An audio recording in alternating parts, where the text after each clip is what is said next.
10월 28일 새벽 예배 다 함께 사도신경 하심으로 하나님께 올려드리겠습니다. 전능하사 천지를 만드신 하나님 아버지를 내가 믿사오며 그 외아들 우리 주 예수 그리스도를 믿사오니 이는 성령으로 잉태하사 동정녀 마리아에게 나시고 본디오 필라도에게 고난을 받으사 십자가에 못 박혀 죽으시고 장사한 지 사흘 만에 죽은 자 가운데서 다시 살아나시며 하늘에 오르사 전능하신 하나님 우편에 앉아 계시다가 저리로서 산자와 죽은 자를 심판하러 오시리라. 성령을 믿사오며 거룩한 공회와 성도가 서로 교통하는 것과 죄를 사하여 주시는 것과 몸이 다시 사는 것과 영원히 사는 것을 믿사옵나이다. 아멘. 우리 찬송가 217장 하나님께 찬양 드리시겠습니다.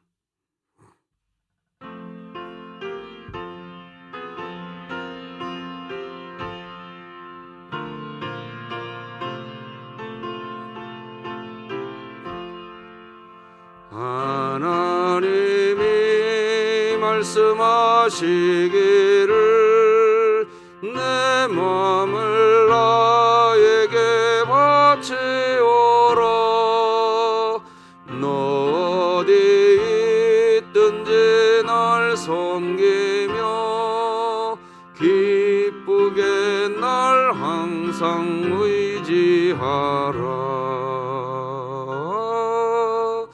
바치오라 내 마음을 주께서 나에게 이르시네. 캄캄한 죄에서 흘러내신 주께서 늘 인도하시리라. 주께서 말씀하시기를 내 마음을 나에게 다 바치고 사악한 죄에서 벗어나면 나 어찌 널 구원하겠느냐.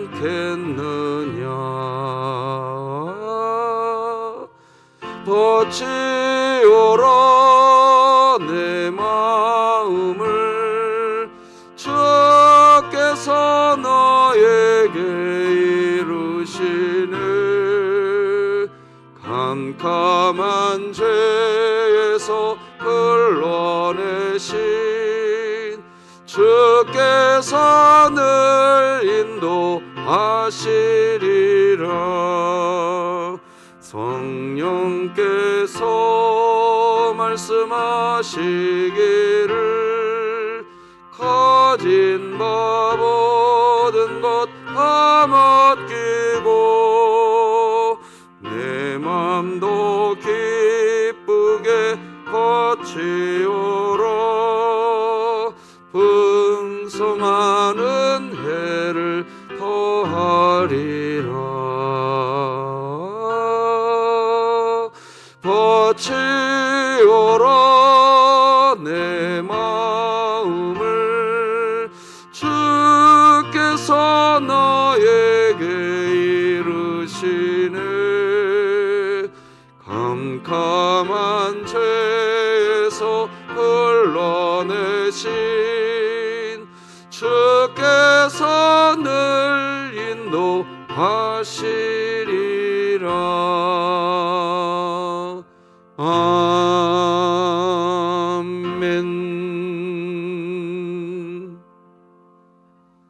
오늘 함께 나눌 하나님 말씀은 구약성경 출애굽기 39장 1절에서 21절까지 말씀 되겠습니다. 출애굽기 39장 1절에서 21절 말씀까지 저와 여러분이 한 절씩 교독하시겠습니다. 하나님의 말씀입니다. 그들은 여호와께서 모세에게 명령하신 대로 청색, 자색, 홍색 실로 성소에서 섬길 때 입을 정교한 옷을 만들고 또 아론을 위해 거룩한 옷을 만들었더라. 그는 또 금실과 청색, 자색, 홍색 실과 가늘게 꼰 배실로 예봇을 만들어 쓰되 금을 얇게 쳐서 오려서 실을 만들어 청색, 자색, 홍색 실과 가는 배실에 섞어 정교하게 짜고 예봇에는 어깨바지를 만들어 그 두 끝에 달아 서로 연결되게 하고 예봇 위에 예봇을 매는 띠를 예봇과 같은 모양으로 금실과 청색, 자색, 홍색 실과 가늘게 꼰 배실로 예봇에 붙여 짰으니 여호와께서 모세에게 명령하신 대로 하였더라. 그들은 또 호마노를 깎아 금태에 물려 도장을 새김같이 이스라엘의 아들들의 이름을 그것에 새겨 예봇 어깨바지에 달아 이스라엘의 아들들을 기념하는 보석을 삼았으니 여호와께서 모세에게 명령하신 대로 하였더라.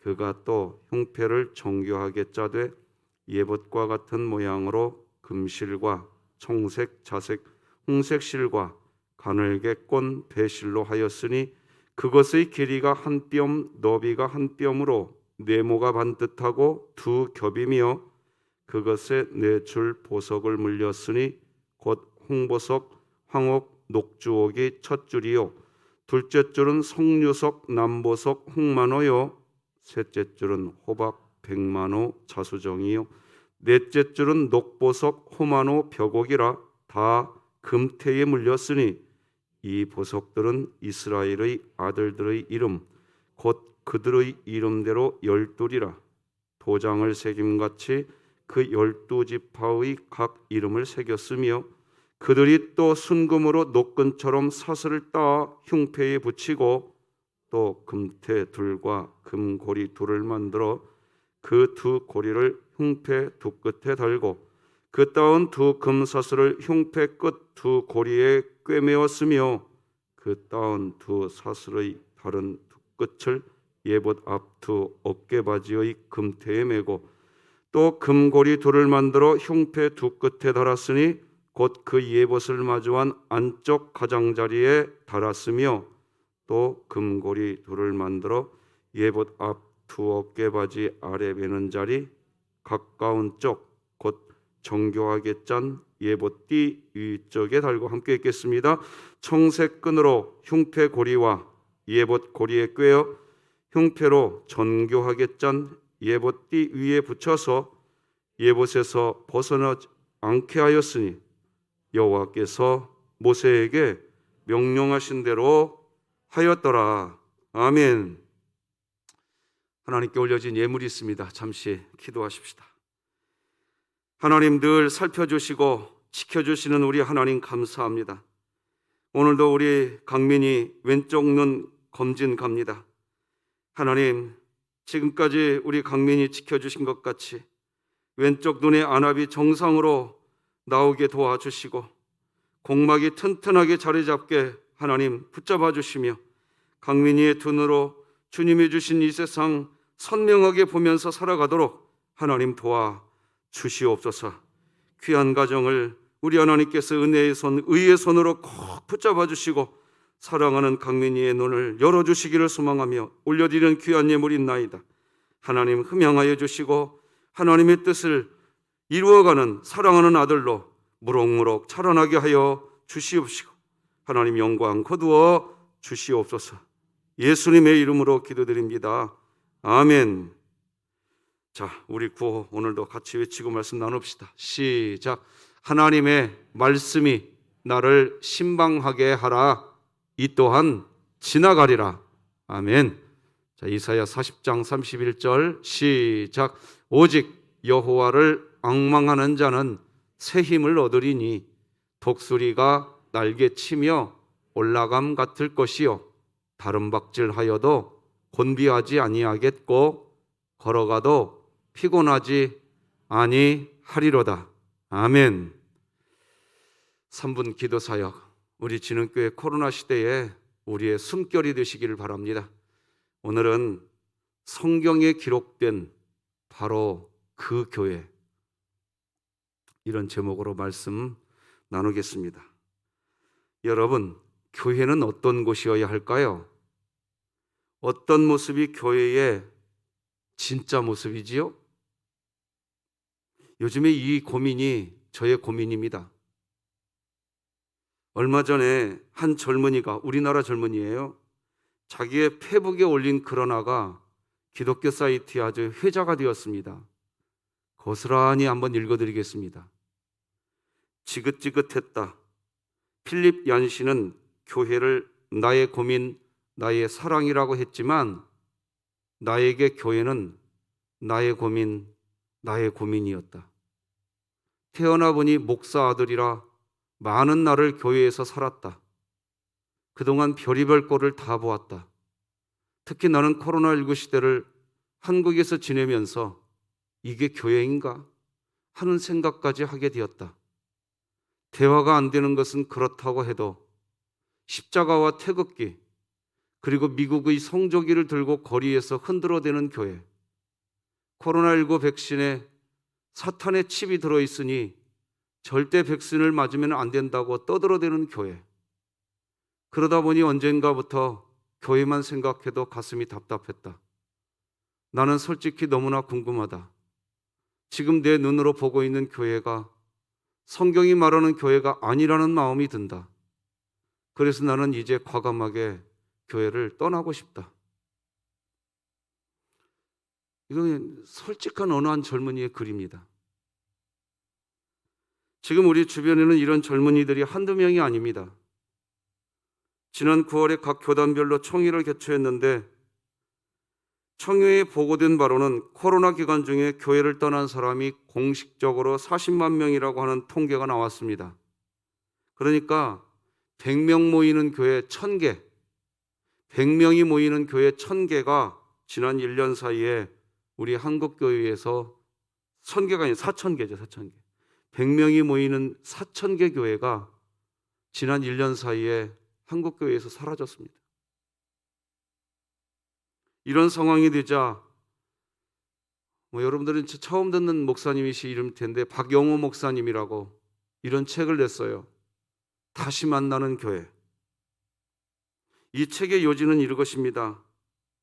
지금 우리가 보고 있는 한국 조국교회는 성경이 말하는 교회가 아닌 것 같다. 너무 멀리 떨어져 버렸다. 성경과. 성경이 말하는 교회를 다시 만나야 된다. 한국 조국교회는 지금 그런 때다. 많이 동감이 됩니다. 성경이 말하는 교회를 한국 조국교회는 다시 만나야 된다는 겁니다. 성경이 말하는 교회를 다시 만날 수 있도록 이제 교회 변해야 된다고 이야기합니다. 여러분, 요한복음 2장을 보면 예수님께서 성전을, 이게 오늘날로 얘기하면 교회죠. 교회를 청결사는 청결 사건이 나옵니다. 예수님께서 당시 하나님을 믿는다고 하는 사람들의 모임을 가보았는데 그 당시 모임은 분명히 성경이 말하는 모임이 아니었습니다. 그래서 예수님은 그 성전을 청결시키는 청결 사건을 일으키십니다. 다 뒤엎어버리십니다. 요한복음 2장 14절 이하를 읽어드리겠습니다. 성전 안에서 소와 양과 비둘기 파는 사람들과 돈 바꾸는 사람들이 앉아있는 것을 보시고 노끈으로 채찍을 만드사 양이나 소를 다 성전에서 내쫓으시고 돈 바꾸는 사람들의 돈을 쏟으시며 상을 엎으시고 비둘기 파는 사람들에게 이르시되 이것을 여기서 가져가라. 내 아버지의 집으로 장사하는 집을 만들지 말라 하시니. 예수님이 왜 이렇게까지 하실까요? 우리는 이 방금 읽어드린 요한복음 2장에서 아주 낯선 예수님을 만납니다. 저는 어제 예배 시간에 낯선 하나님을 만나야 된다고 얘기했습니다. 당연히 내가 알고 있는 하나님이 아니라 그렇구나. 하나님이 이런 분이셨구나. 낯선 하나님을 만날 줄 알아야 된다고 그랬습니다. 요한복음 2장의 예수님은 정말 낯선 예수님이십니다. 예수님은 인자하시고 사랑이 많으시고 예수님은 모든 것을 포용하시는, 뭐라고 해야 할까요? 이웃 KFC 가면은 왜 수염 있는 할아버지 하하 하고 웃고 있는 KFC 있지 않습니까? 동상처럼 서 있는 할아버지의 모습. 예수님은 그런 모습이어야 할 것 같다는 생각을 합니다. 만약 그렇다면 우리 주님을 반쪽만 생각하시는 겁니다. 나를 위로하여 주시고 나를 안아주시는 그런 주님. 그러나 나의 죄에 대하여 분명히 말씀하시고 진리에 대해서 선포하시고 이것은 하나님을 믿는 사람들의 모임이 아니야 단호하시고 상을 엎어버리실 정도의 예수님도 우리 구주 예수님인 것을 잊지 마셔야 됩니다. 성경이 말하는 모임이 아니었기 때문입니다. 성경이 말하는 교회가 아니었기 때문에 예수님은 상을 엎어버리시고 노끈으로 채찍을 만드셔서 다 나가라고 내쫓아 버리셨습니다. 그런데 예수님이 이렇게 하시자 유대인들의 반응도 결코 좋을 리가 없습니다. 요한복음 2장 18절 세번역 성경으로 읽어보면 이렇게 됩니다. 유대 사람들이 예수께 물었다. 당신이 이런 일을 하다니. 성전에서 장사하는 일, 그 일은 그때 유대인들의 입장에서는 허락되어 있었던 일이었습니다. 어떤 이유로 허락되었을까요? 대제사장이 장사하는 일을 해도 된다고 허락을 받고 장사를 하고 있었던 것입니다. 그러니 대제사장님께 우리 허락받고 장사하는 거예요. 이렇게 생각하는 유대인들의 입장에서는, 그들의 생각에는 아니 대제사장님께서 허락하신 일을 당신이 누군데, 이런 분위기입니다. 왜 이렇게 상황을 뒤집어 놓고 난리를 치냐? 주님께 따지는 겁니다. 그런데 여러분, 이런 유대인들의 행동이 더 가슴이 아픈 겁니다. 지금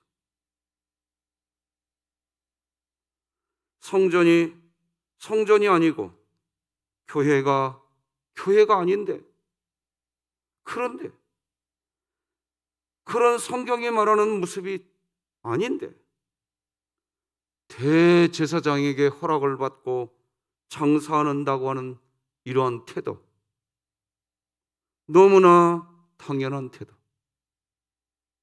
아무도 잘못되었다고 생각하는 이가 없다고 여기는 이 태도가 정말로 우리의 마음을 더 아프게 합니다. 지금 우리 조국 교회를 살펴봐야 됩니다. 돈을 받기도 하고 여러 가지 이윤을 암암리에 서로 남겨주고 남겨받고, 그런 암묵적인 문제들은 완전히 다 뒤로 덮어놓은 채 아무도 잘못되었다고 하는 사람이 없는, 성전이 이런 모습을 하면 안 된다는, 교회가 이런 모습을 하면 안 된다는 가슴을 치는 이가 단 한 사람도 없었다는 겁니다. 슬픈 상황입니다. 그러니 예수님은 결국 이 성전 다 헐어버려라, 내가 다시 짓겠다. 요한복음 2장 19절이 이렇게 기록하죠.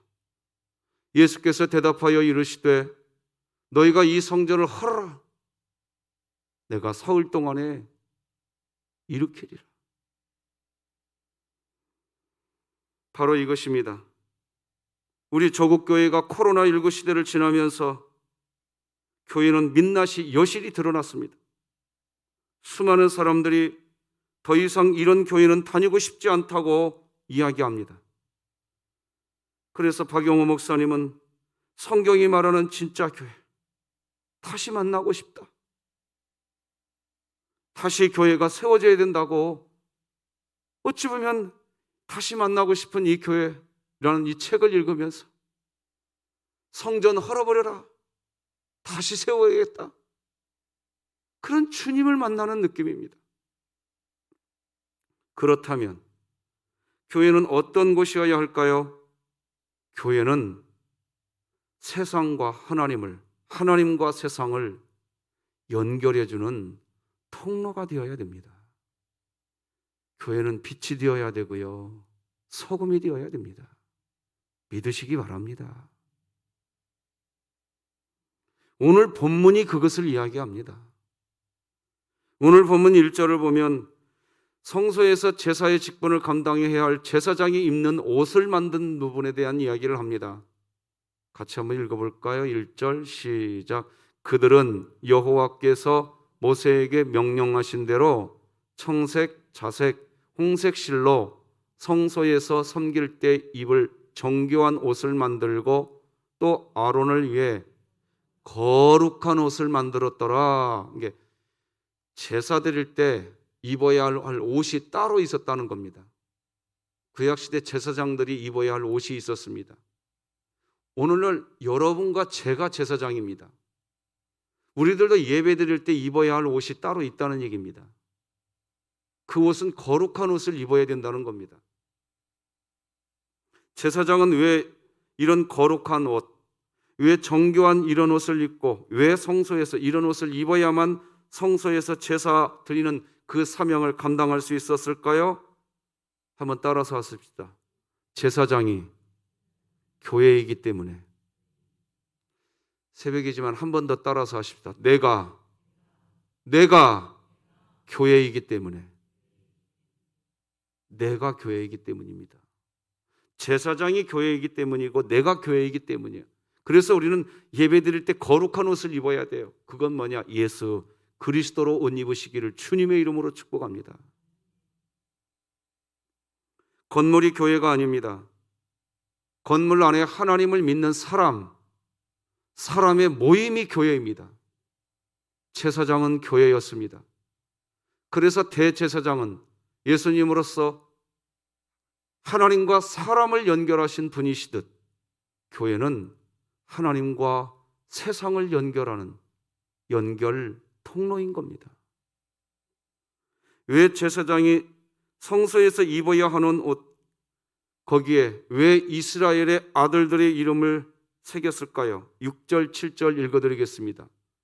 그들은 또 호마노를 깎아 금태에 물려 도장을 새김같이 이스라엘의 아들들의 이름을 그것에 새겨 예봇 어깨바지에 달아 이스라엘의 아들들의 기념하는 보석을 삼았으니 여호와께서 모세에게 명령하신 대로 하였더라.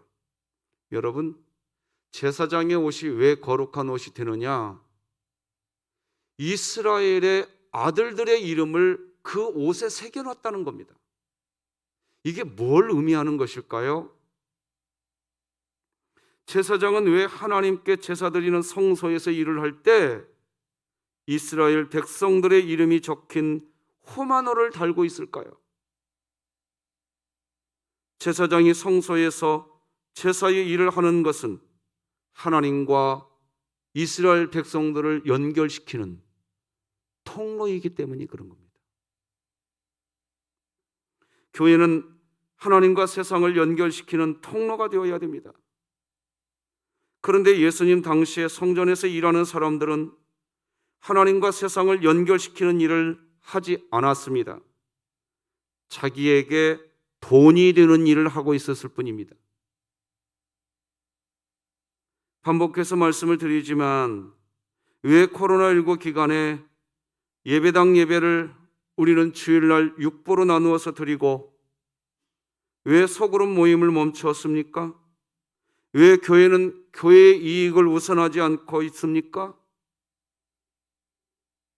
정부의 지침에 순응하려고 하는 것도 있지만 사실은 교회가 왜 그렇게 하고 있습니까? 교회는 하나님과 세상의 통로이기 때문에 그런 겁니다. 교회에서 하나님께 예배 드리는데, 교회에서 예배 드리는 게 뭐지요? 단순히 제사일까요? 아니지요. 교회의 예배가 참 예배라면, 그 예배가 진짜 예배라면 그 교회는 하나님과 세상을 연결시켜주는 통로가 되어야 됩니다. 교회의 이익을 우선하는 것이 아니란 말입니다. 만약 교회가 교회의 이익이 우선이라고만 주장하면 요한복음 2장에서 등장하는 예수님, 채찍을 드시고 쫓아내시고 성을 높이시는 일, 그 예수님을 우리 조국교회는 피해갈 수 없으실 겁니다. 만약 교회가 교회의 이익이 우선되는 그런 곳이 교회라고 한다면, 야, 예수님도 요한복음 2장에서 이렇게 이야기하셨을 겁니다. 너희들 참 잘하고 있다. 이익 남는 일 참 잘하고 있구나. 내가 칭찬한다. 그러셨을 겁니다. 그런데 예수님 그러지 않으셨습니다. 교회가 하나님과 세상을 연결시켜주는 통로 역할을 하는 것, 그것은 호마노에 새겨진 이스라엘 백성들에게서 멈춰지지 않습니다. 오늘 본문 8절로 14절을 보면 12개의 보석을 다루라고까지 이야기합니다. 그러니까 제사장의 옷에는 12개의 보석이 달려있는 겁니다.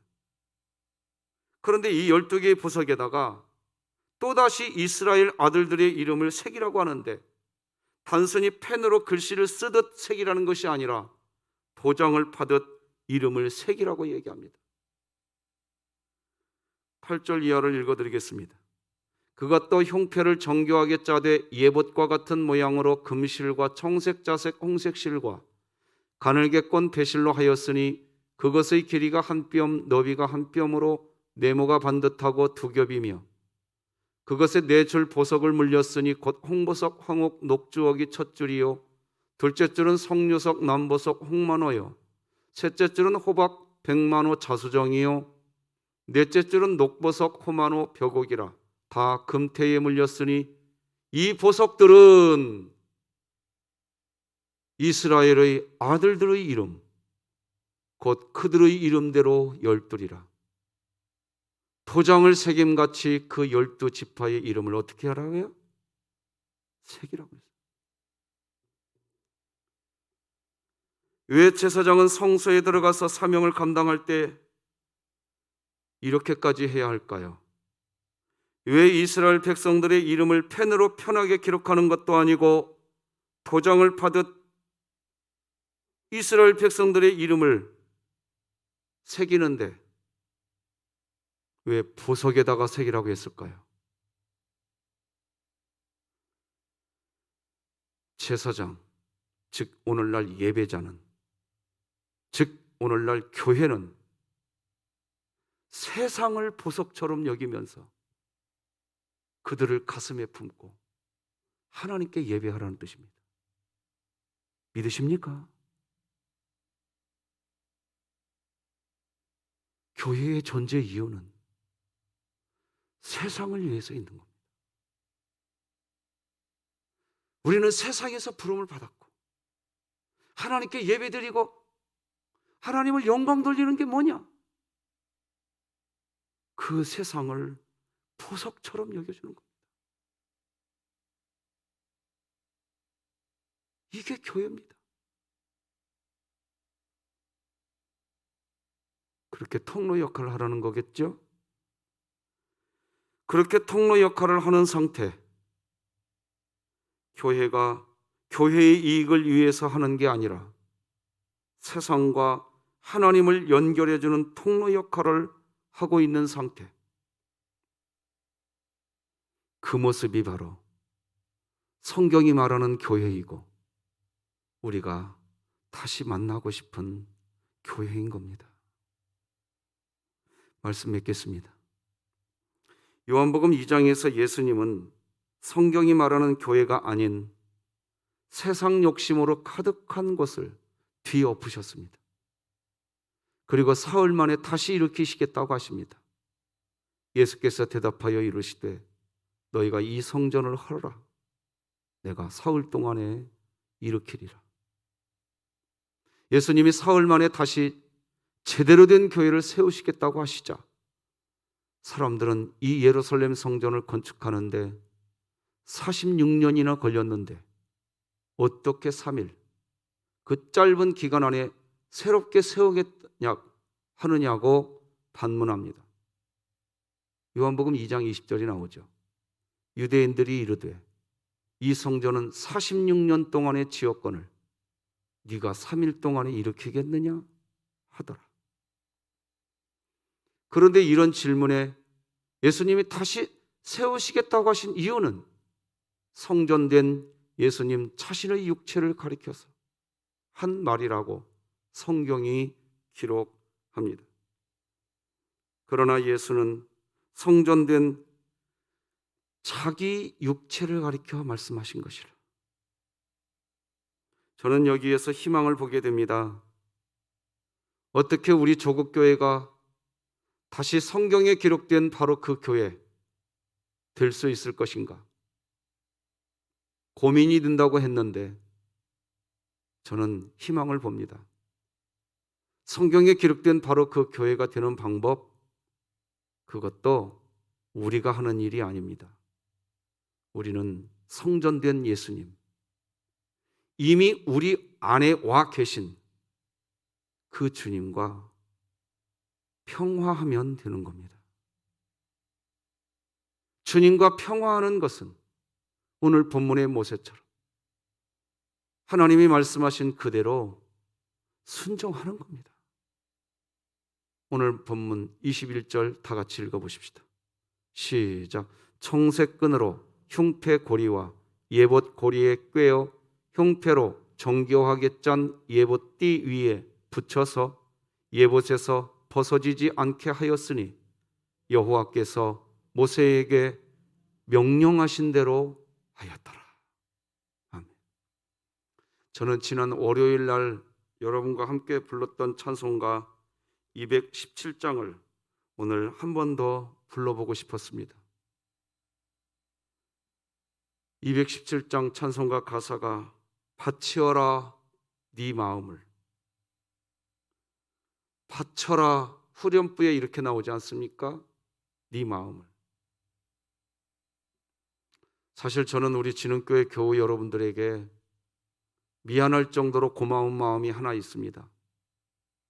여러분 이미 눈치채셨겠지만 건 1년 전, 정확히는 거의 2년 전부터입니다. 우리 자아 내려놓자고 부단히 설교했습니다. 우리 자신을 부인하자고 정말 부단히 설교해드렸습니다. 자아를 내려놓는 게 뭡니까? 내 마음을 하나님께 바치는 겁니다. 믿으십니까? 교회가 언제 교회됩니까? 교회의 마음을 하나님께 다 드려버리는 겁니다. 그리고 교회는 믿어야 됩니다. 뭘 믿어야 되느냐? 우리 사람들이 노력해서 교회를 세우는 것이 아니라 우리들 자신을 주님께 드려버리고 주님과 평화하면 주님이 이 교회를 세워서 가는 거죠. 주님이 이 교회를 세워가는 줄 믿으시기 바랍니다. 지금 우리 조국교회와 우리 진흥교회가 가야 할 길은 거기에 있습니다. 그래서 더 차이위 설교하고 있습니다. 토마스 아 캠피스라고 하는 그리스도를 본받아라는 아주 오래된 책이 하나 있습니다. 진흥교회 목회 5년차 되던 해 그 책을 다시 읽었습니다.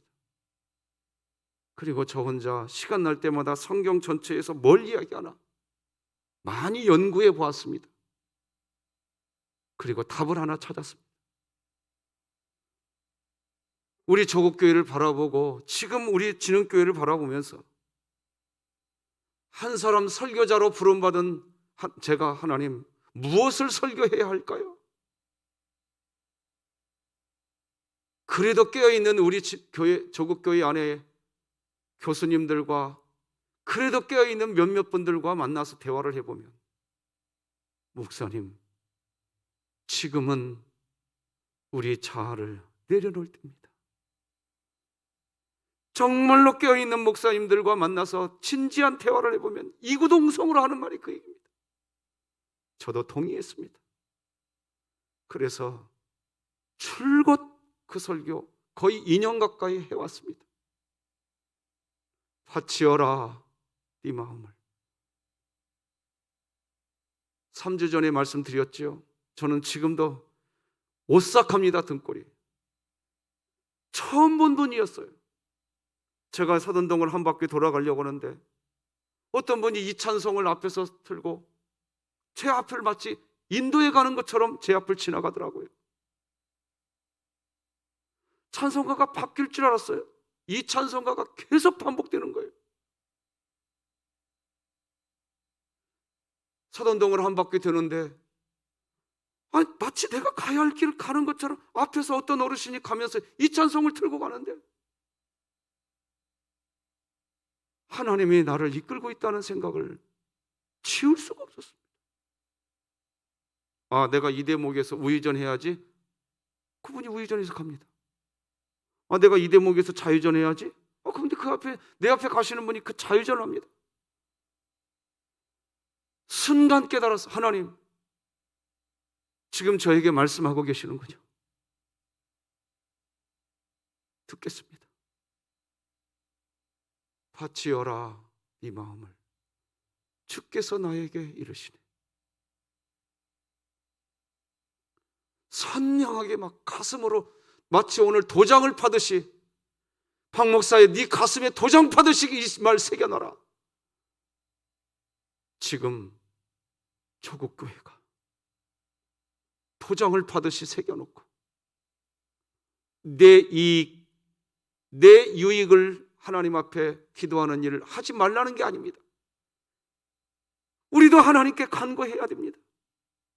기도해야 됩니다. 하나님 도와달라고 부르짖어야 됩니다.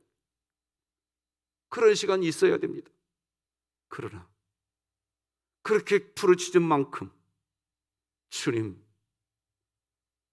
교회가 세상의 통로가 되게 하여 주옵소서. 마치 뼈를 깎듯한 이런 과정을 지금 지내지 않으면 우리 조국교회는 우수수 떨어질 겁니다. 이제 여러분, 저는 우리 진흥교회 여러분과 희망을 봅니다.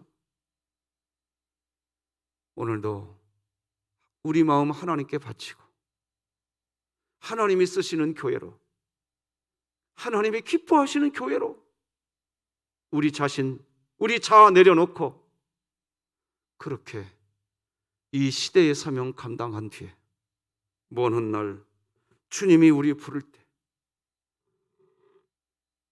마라나타 주 예수야 어서 오시옵소서. 그리고 천국 갔으면 좋겠다. 저의 소원이고 여러분과 함께 품고 싶은 소원입니다. 오늘 주님과 평화하시기를 주님의 이름으로 축복합니다. 기도하십시다. 하나님 아버지 감사합니다. 너는 12개의 보석을 네 옷에 달아라. 그리고 이스라엘 아들들의 이름을 거기에 새기고 도장 파듯 새겨라. 그리고 나에게 와라. 그리고 예배해라. 모세가 하나님이 명령하신 그대로 순종한 것을 봅니다. 우리 진흥교회가, 우리 조국교회가 하나님과 세상을 연결해 주시는 거룩한 옷을 입은 통로가 되게 하여 주시옵소서. 빛과 소금이 되는 교회 되게 하여 주시옵소서. 예수님의 이름으로 기도드립니다. 아멘. 하늘에 계신 우리 아버지여, 이름이 거룩히 여김을 받으시오며 나라가 임하시오며 뜻이 하늘에서 이루어진 것 같이 땅에서도 이루어지이다. 오늘 우리에게 일용할 양식을 주시옵고 우리가 우리에게 죄 지은 자를 사하여 준 것 같이 우리 죄를 사하여 주시옵고 우리를 시험에 들게 하지 마시옵고 다만 악에서 구하시옵소서. 나라와 권세와 영광이 아버지께 영원히 있사옵나이다. 아멘.